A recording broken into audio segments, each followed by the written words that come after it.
นึงมานี่มา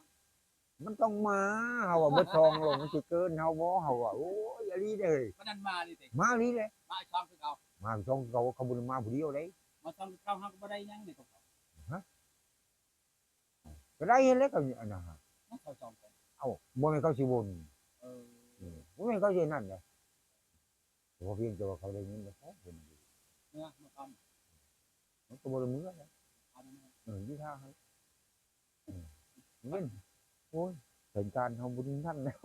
พลาดเนาะ โอ้ยเออทำบ่ได้นั่น เอานึกว่าแล้วมีเสน่ห์เขาว่ามันมีเสน่ห์มันจะเอามาหาดอก เออบ่นะเฮ้ย เสน่ห์มันจะเอามาหาดิ บ่นะโอ้ย อันนี้ก็แต่งให้ บ่นี่นะเฮ้ยโอ้ยอย่าไปเว้านั่นแหละโอ้ยบ่มีนะโอ้ยบ่มีอันนี้แม่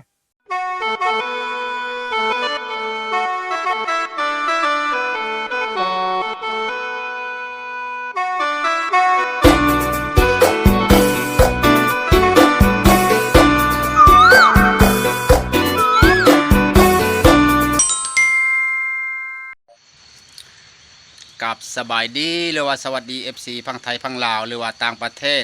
ก็ยินดีเข้าสู่สองบ่าวนอมพามนอีกแล้วพี่น้องมื้อนี้ก็สิไปหาลุงด่านพี่น้องเอ้ยมีแต่ผู้สาวสำน้อยมาหามาถามเพิ่นว่าเป็นจังไดเพิ่นมีเสน่ห์บ่มีแต่ผู้สาวน้อยมาหาอยู่แคมป์เพิ่นพี่น้องเพิ่นเฮ็ดงานปลาอ้อยพี่น้องโอ้ยลุงด่านนี่น่าสิมีเสน่ห์แน่ๆพี่น้องผู้สาวมาเทื่อ2เทื่อ3พี่น้องมื้อนี้เฮาจะมองทักทายถามข่าวว่าเป็นจังไดคือว่าผู้สาวน้อยมาหาดุแต่พี่น้องไปบ่ต้องซักษาเวลาเฮาต้องไปถามข่าวว่าตู่ลุงด่านเพิ่นสิตอบจังไดพี่น้องไปนำกันบ่ต้องซักษาเวลาไปถามนำกันเลยเราสิตอบจังไดพี่น้องไปเลยอันนี้สบายดีเป็นอะไรสบายดีบ่ซุมื้อนี่เออสบายดีอยู่ผู้เดียวเป็นจังไดบ่เหงาบ่อยู่ผู้เดียวโอ้ก็เหงาได้แล้ว เป็นอยู่ผู้เดียวคือว่าม่วนถ้าอยู่งมๆแงมๆคือบ่ได้เหงาปานใดก็อันนั้นอยู่ดอกที่ใดเป็นไดหาอยู่แบบหาอยู่หากินแบบใดอยู่พุ่นนี่โอ้ยหาไปจังซั่นแหล้ว ขึ้นไปเยื่องเลยจ้ะไปมันก็บ่ได้ตะกะแตนบ่มีโอ้โฮกินยาหรือบ่มันก็กินยาเครียดได้ก็เครียดเลยจ้ะเที่ยนเฮาก็ไปเยืองเหมือนได้ดอก10กว่าโตนี่เที่ยนบ่มีเที่ยนมีไข่เลยยาเฮาไปเฮิงบ่ได้เจ็บหัวตัวนั้นไอ้มันบ่ไอ้เพิ่นไข่เฮาเจ็บหัวโอ้มันบ่เคยขาดของกินละว่าอยู่ก็บ่นั่นดอกแล้วเที่ยเฮาบ่ได้ไปเยืองก็ไปซื้อเอาอยู่พุ่นนี่เป็นได้อยู่ผู้เดียวม่วนบ่โอ้ก็บ่ม่วนไปได้แล้ว คิดจะมีครอบครัวคือม่วนบ่ก็คิดอยู่หั่นแหละคิดอยู่ติได้ยินข่าวว่าเขาว่าผู้สาวมาหาเจ้าดุว่าเฮาเลยผู้สาวมาที่ไสสิมาหาดุยินข่าวเขาว่ามีผู้สาวมาหาเราเลยแล้วว่าผู้สาวไปเนาะมีอีหลีบ่เขาเว้าหยอกว่าก็มีอยู่เข้ามามาเล่นซื่อบ่เลยจังได๋ก็มาลิ้นแหละมาเล่นนำคักแล้วเนาะเอาอยู่นี่บ่เคยเห็นมีผู้สาวมาเล่นเจ้าแล้วมีผู้สาวมาเล่นมันมีเสน่ห์บ่บ่นะเฮ้ยบ่ได้เฮ้ยบ่ได้มีเสน่ห์แปลงได้มีเอ้ยบ่นะบ่หาได้ยินเขาว่าโอ้ว่าลุงทานบอกเขามาดุไปเรามีของว่ะแม่นบ่เรามีของเรามีเงินเฮาว่าใจเรามีเงินแล้วว่าคือว่ามีเสน่ห์บ่บ่นะเฮ้ยโอ๊ยบ่ที่นี่หยังที่นี่หยังบ่โอ๊ยเป็นได้เขาคือจึงมาหาเจ้าอ่ะถ้าคือเป็นไปมาหาว้าวมาหาก็นอนความปากเว้าเฮานี่แหละเฮ้ยเอาบ่ถือหูเนาะบ่ถือคอบ่ยอถือคอบ่เนาะบ่แบบบ่ว่าแบบเขานับถือได้แม่นบ่เนาะเขาก็มาเนาะก็เข้ามาก็เขาว่าโอ้ยขอได้เงินตัวนั้นตัวนี้เขายังก็ให้เขาแม่นบ่เฮาให้บ่พิธีบ่ให้เนาะบ่พิธีเฮาให้ก็บ่ได้หลายแล้วเฮาก็บ่มีนี่แหละสามีแล้วแสน1 2แสนนี่แหละโย่เต็มใจเขาแล้วไปสิหาได้เงินมาหาเอาได้ใช้น้อยมันก็มาได้คนมาเราเนี่ยคันมีคนมาหาแล้วเขาขอแล้วให้แล้วเนาะเอาให้แล้วเฮาได้แม่นคุณเจ้าบ่ไปจากได้เขากล้าขอเขากล้าให้เนาะเขากล้าให้ อันนั้นบ่จังผู้ชาวมาหา เอาโยกันเนี่ยนั่น เอ เอาโย ผู้ชาวเขาได้ยินแต่เขาเว้าแล้วว่าผู้ชาวมาหาลูกได้ดูนานเนาะคนแบบนั้นโอ้ทุกคนยังบ่แพ้ลาวบ่ชนะลาวได้ทุกคนมีผู้ใดมาหาคันมาหาทุกคนมีแต่ผู้เฒ่าแต่ถามลาวได้มีแต่ผู้สาวน้อยมาหา โย มันแม่นความจริงบ่หรือว่าเราเขาเว้าซื่อๆมันแม่นอีหลีบ่ เขากล้าให้เขาก็กล้าให้เขา กินว่า15 16ก็มาเขามีดิ นี่แหละเขาจนมาเขาไม่เขาเอิ้นเขาอันเขาจนเอิ้นเขาผู้ใหญ่เลย ผู้ชาวนะ อันนี้เขา คันเขามาฮอดเขาสิเอิ้นจังได๋ เขาเอิ้นเขาไม่มาว่าหันไป เอิ้นจังได๋ เขาไม่เอิ้นผู้ เขา ใหญ่ เอิ้นไปใดก็ เขาเอิ้นเขาผู้ใหญ่เขาว่าโอ้ยอย่าเอิ้นเลยลูก เนาะมันเอิ้นบ่ ลูกเอาว่ะ ลุงจะนาบาวซะเนาะ ลูก ลุงจะนาบาวเนาะ ลูกหลานเลยเขา เนาะ ลูกหลานเลยเขาที่ทายมาหูมันคือเงิน เอิ้นจังได๋ มันขอเงินเยอะพอได้แล้วเงินไม่ได้เป็นล้าน2 ล้านกว่าตั้งนี้คำว่าแค่1 2แค่นี้อยู่แต่ก็เดี๋ยวจับจับมันคือที่เจ้าขอไปเจ้าขอได้เลยพอขอที่เจ้าได้บ่เหรอ อ๋อบ่มีกันแล้วบ่ คือ คนนึงบ่ มันคือ เข้ามาจักคนน่ะ มันมาโซมันบ่มาเรียแล้วตอน เนาะ แต่ว่าเขาก็บ่นั่นนะ มื้อนั้นยังบ่นั้นเนาะเอาเงินให้เขาให้มันจองบ่ ให้มันสองไงให้ผู้เดียวบ่ได้ไง กันก็ต้องกันมาจองสีแล้วเนาะ มันบ่ได้นี่ ต้องให้เขาเห็นเนาะ เอาลอง ให้ เบิ่ง ให้สำคัญ ลองเบิ่งเอาแล้วเจอกับผู้นี้บ่มาเฮา นึง ผู้ มา นี้มามันต้องมาเฮาบ่ซองลงมันสิเกินเฮาบ่เฮาโอ้ยอย่าลีเด้อ มันนั่นมาดิติ มาลีเลย มาช่องคือเอา มาซองเขาบ่ได้มาผู้เดียวเลย มาช่องคือเขาก็บ่ได้ยังนี่ก็ ก็ได้แล้วก็อันนั้น เขาช่องกัน เอ้าบ่แม่นเขาสิวน บ่แม่นเขาสินั่นเด้พอเพียงแต่ว่าเขาได้เงินแล้วผม เนื้อมาท มันก็บ่ได้มือนะ ำ ยี่ห้าให้เงินโอ้ยเป็นการเฮาบ่ได้นั่นแล้ว ครับเนาะ โอ้ยเฮาบ่ได้นั่น เอานึกว่าเราเสน่ห์เขาว่าเรามีเสน่ห์เจ้ามาหาดอก เอ้ยบ่นะเฮ้ย เสน่ห์เจ้ามาหาดิ บ่นะโอ้ย อันนี้ก็แต่ง บ่นี่นะเฮ้ยโอ้ยอย่าไปเว้านั่นน่ะโอ้ยบ่มีนะโอ้ยบ่มีอันนี้แม่ ลูกใคร นี่ ลูกผู้ใด มันมานอนอยู่นี่นี่ลูกอันนี้มันนอน มาจอบยัง กระจอกมันอยู่ในตู้มันนอน มันมานี่ นอนอยู่ในตู้เฮาดูมันกันก็ยังพทานได้ จอบผู้ชาวนะ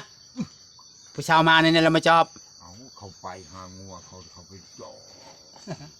เขาก็มาท่ามันบอกท่าก็เวียนมันมานอนที่จังหวัดเนี่ย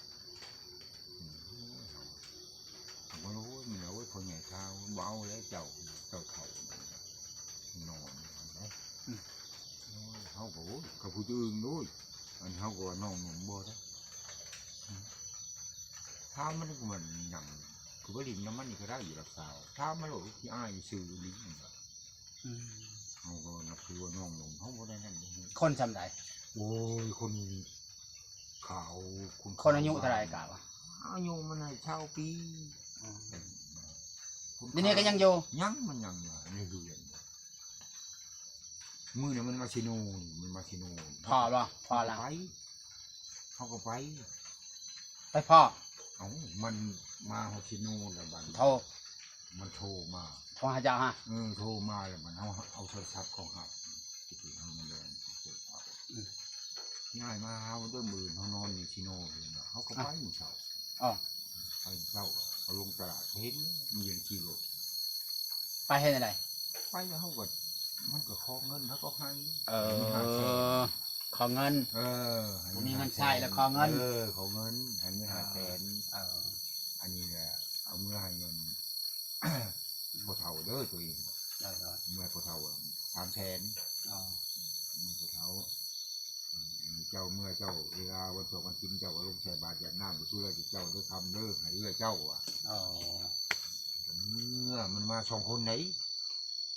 คุณนึงมันก็ โมมันฮะ คุณนึงมันบ่ฮอดสาวมึงคิดบ่าย15 16 ปีค เขาก็ขอเงินแหน่มันขอเงินแหน่อันไหนจึงให้แสนจึงหมดอยู่เขาหมดล่างอยู่จ้ะ บ่ ฮะตอนนี้ก็ยังไม่เอาเบอร์โทรเขา ฮะ เบอร์โทรเขา เบอร์โทรหัน บ่ คนเดิมเขาจะหาเบอร์เจ้ามันอันนั้นบ่จักเขาเมียนดี เขาให้เขามาเล่นนํเนาะ เขาเมียนดีเดี๋ยวนั้นเบอร์โทรเขาเจ้ามันหลายอันน่ะนะ นะไม่ได้เขียนชื่อ ฮะ ไม่ได้เขียนชื่อ เขียนนั่นน่ะมันหลายอันเฮานี่คำโมเมนต์นั่นน่ะเฮาย่านนี่จะยาบ่ทานจับลักเอา เบอร์โทรฮะ ก็มันอ่านเบิ่งดิมันคุ้นไม่ใช่มันว่าบ่โทรอีกคำมันว่าลุงมันว่าถ้าลูกท่ามันอ่านอยู่ว่าเฮาเห็นมันบายอยู่เฮาย่านบ่ท้าเอาโอ้มันมักนี้หมดอีกคำโอ้คน กระทาฮะ คุณสูงขาวทำค่าโลดตัวไปทำลิ้นมันทำโลดเห็นแน่นองมันสาวเท่าน่ะมาหาเจ้าเห็นบ่มานอนอยู่ตู้เห็นแล้วพอรู้เลยบักท่าอุ้ย แล้วพวกกับมาน้ำมันฮะก็คือกัน ข้าว ผู้สาวหมด ข้าว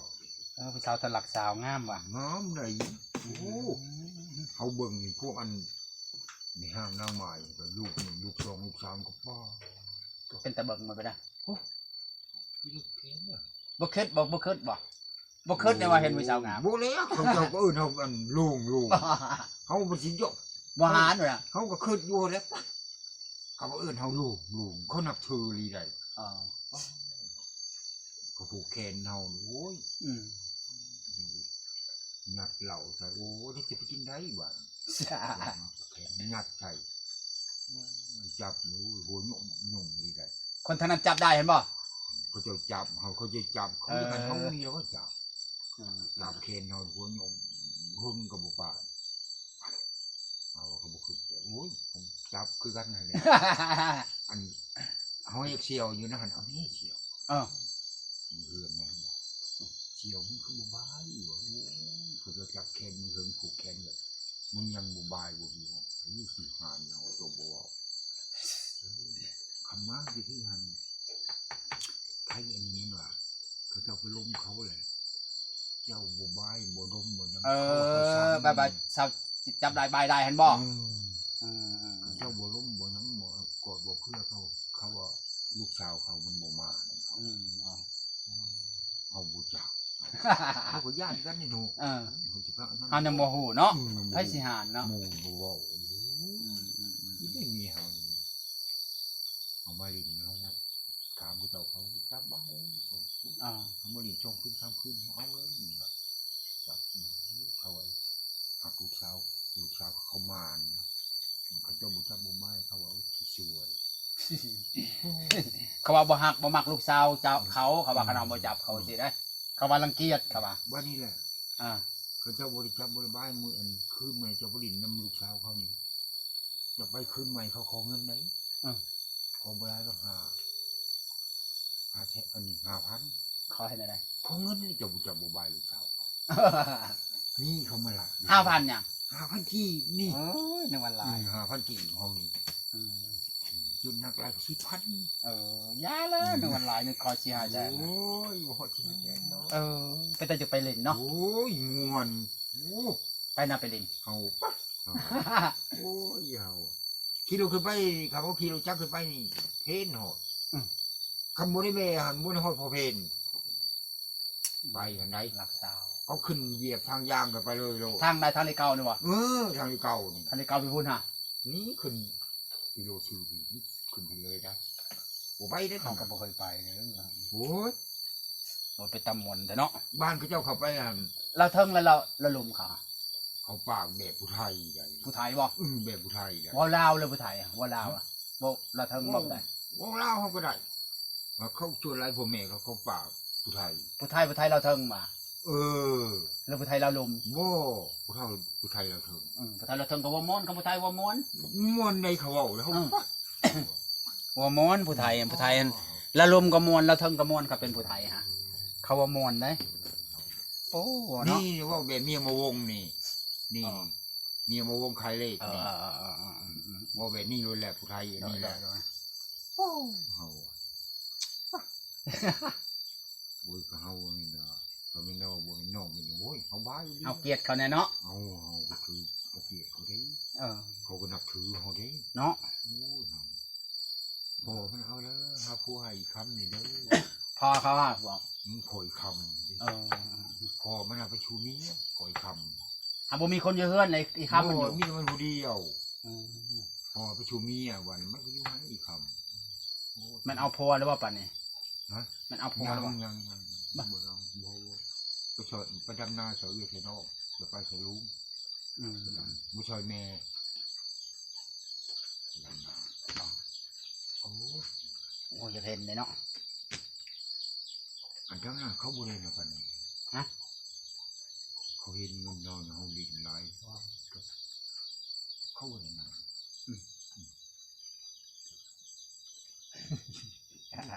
เด็กยงเงินลงมันหา6-7 แสน อ่ะ เอาให้หมอให้บริหารดอกบทเป็น6-7 แสนจงมันถือเอาโตมา7 แสน อ่ะ เป็นขาดเอ๊ะมาเนี่ยเงินออกเขาคนยังไม่ได้อันนั้นเด้เก็บเงินขาดเนี่ย7 แสนยังไม่ได้แก้อันกลับมันขาดดีมันเด้ อืม อันเกี้ยมันก็ยังไม่ได้กี่โมงเด้ก็พอดีแกะออกหนักออกมามีตัวแสนเด้ อืม เขาเบิ่งเขาเบิ่งเขา เขาว่าคนมีเงินบ่ จักเลยเขาเบิ่งเขาก็เจ้าชื่อเขาไม่ได้ทำเขาเนี่ยเขาชื่อโมกินอยู่จะเฮิงก็บ่จักชื่อนะ อืม เป็นเลยเอาไข่แช่เนื้อซื้อขนมมาใส่ในเตียง อืม ไข่กินเจ้าก็เบิ่งเขาเจะตื่นมาอีกขนมตื่นนี่ละ4-5 ถกนี่คือ เออ เฮา อืม โอ้ยถ้าไปกินจักไปโอ้ยบ่พอเห็นก็บ่ได้แบะนะ อืม บ่พอเห็นสัตว์เข้าไปฮอดปั๊บคือไปเขาก็โอ้มาเลยเนาะเขามา อ่ะ ไปเงินเชียวแล้วแหละเขาไปลินนะ ไปบ่มีเวลาครับไปบ่มีเวลา เหมือนได้เงินตัวแม่สิครับ จังหวะกันมีเวลาเฮาสิไปเฮาสิขี่รถเฮานั่นแหละ เอาจำนวนไปแน่ก็มันจะไป จำนวนก็จะไปอยู่แล้วจำนวนมักไปอยู่แล้ว จำนวนไปน้ำ อืม เขาจะพาไปโอ้ยไป ไปเล่นเนาะ ไปคือไปเงินเชียวแล้วแหละ ต้องได้นอนเลยคืนหนึ่ง โอ้ยเขาบ่ให้มาอะไร นอนคืนหนึ่งละมาเนาะ เขาบ่ให้มาอะไรก็ไปแล้วมาเขาบ่ให้มา เขาอึดข้าวว่าทุกคน บ่ บ่ได้อึดข้าวว่าเขาเห็นหน้า เห็นหน้าได้ ให้หน้า โอ้ยหน้าเขาจะเอาไปตุ้งงามลีได้เฮ้ย ป๊อดต้อง ใครอยู่เขาเห็นหน้าเนาะ โอ้ขึ้นในกันเพื่อนเชียวโอ้ อืม มาลองให้มันก็เห็ดให้มันก็ได้เข่าลายไปเลยข้างเอาไปตักเอา เขาเห็นหน้าเห็นหน้า อืม มีเขามีน้ำเนาะ เขาเอาแล้วเลย เขาไม่ได้ทุกข์ได้ยากฟังบ่เนาะ กูทุกได้ บ่ กูทุก อืม กินให้กินได้กูทุกกูดีได้กินให้ได้เขาให้ก็ได้เป็น3-4-5-60ก็ใช่ อืม เขาเป็นลีเลย